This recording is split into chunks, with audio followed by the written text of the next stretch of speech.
আজ বিজয়ের মাস ১৬ই ডিসেম্বর। এটা আল্লাহর কাছে একজন মুসলিম হিসাবে, মানুষ হিসাবে সকলে শুকরিয়া যে আজকে আমরা স্বাধীন দেশে বাস করি। বিজয়ের মাস, কিন্তু অনেককে জীবন দিয়ে চলে গেছে, তাদেরকে স্মরণ করে এবং তাদের জন্য প্রাণ ভরে দোয়া করি। আর তাদের স্মৃতির কারণে আমার এই গানটা খালি কণ্ঠে। যেহেতু ধর্মীয় অনুভূতি মিউজিক হারাম বলছে, তাই আমি যদিও অনেক গানের নেশায় আমি বিভোর, তারপরও খালি কণ্ঠে গানটা গাচ্ছি। গান গাওয়ার অনুভূতি আল্লাহ দিয়েছে, আলহামদুলিল্লাহ। যে মাটির বুকে ঘুমিয়ে আছে লক্ষ মুক্তি সেনা,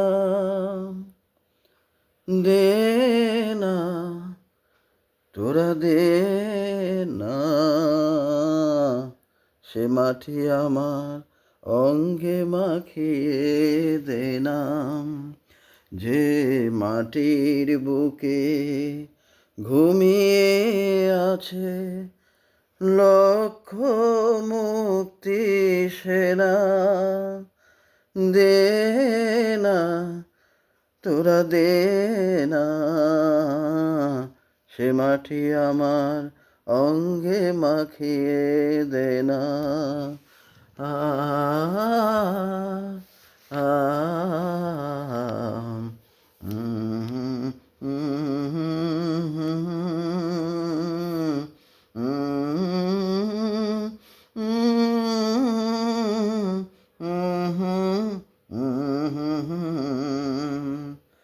যে মাটির বুকে ঘুমিয়ে আছে লক্ষ মুক্তি সেনা, দে না তোরা দে না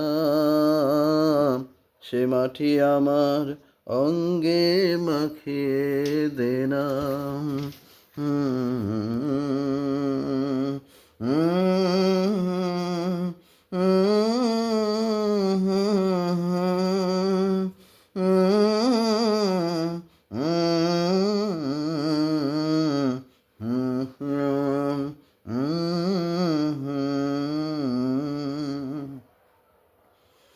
নিঃশ্বাসের মাঝে কিছু কি হলো, এভাবে একটা নিঃশ্বাস নেওয়া একটা কি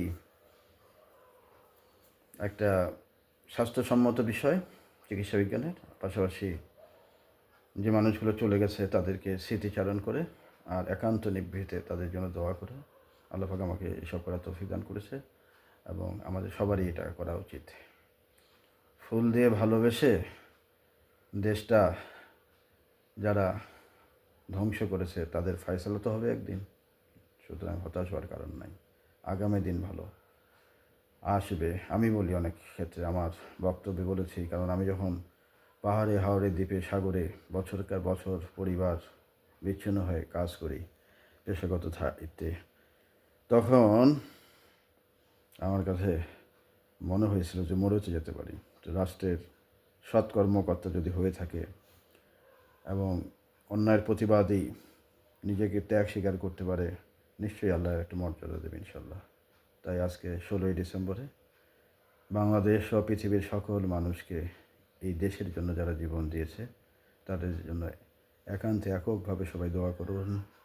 আর আমি যদি আল্লাহ পাক কুলিল্লাহুম্মা মালিকাল মুলকি তুতিল মুলকা মান তাশাহ রাজ্য ক্ষমতা পাই, বাকি জীবনটা যেভাবে চাকরির জীবন, আমার চাকরি করার কথা না, থাকার কথা না, চাকরি শেষ করেছি, বাকি জীবনটা এভাবে শেষ করবো ইনশাআল্লাহ।